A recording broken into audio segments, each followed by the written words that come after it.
This is the tale of the wind that never left her. North Sea, 1887.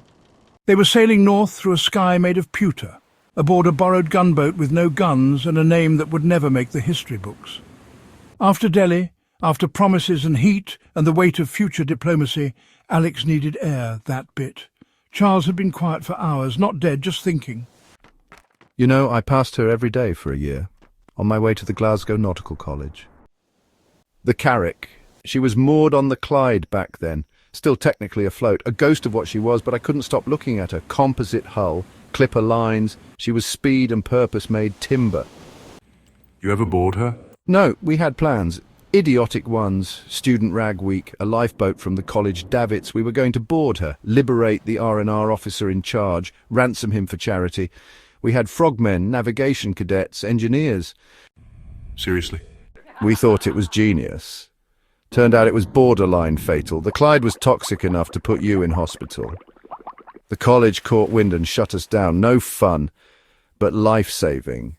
And we know where she'll be. She's glorious. She's afloat. No, and now she's in dry dock halfway across the world. But back in 1887, so you never stood on her deck, never saw her sails fill. Wind conditions optimal. Let me have this, Alex, just once. Come at her from the sea, not the rail. Down the Caledonian Canal, through Loch Ness.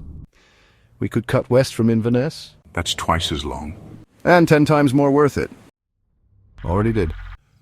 The city of Adelaide sat proud in the Clyde, sails furled, cargo half-loaded.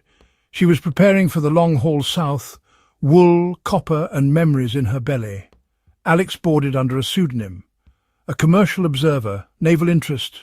Nobody asked questions. The ship was what mattered. He stepped onto the deck and stood still.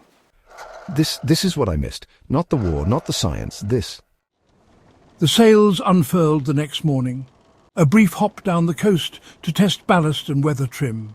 The wind caught, and for a single heartbeat, she flew.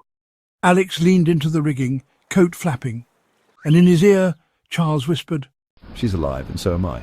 And Charles, gruff, weary, Charles felt the world as it once was, not broken, not betrayed. He saw her not as she had become, the sad, scarred relic left to rot with her masts sawn down to stumps, but as she was meant to be. Tall, strong, graceful, elegant, proud. The wind in her rigging, the sea beneath her, alive. They didn't stay long. The Federation's work wouldn't wait, but for those 2 days they sailed.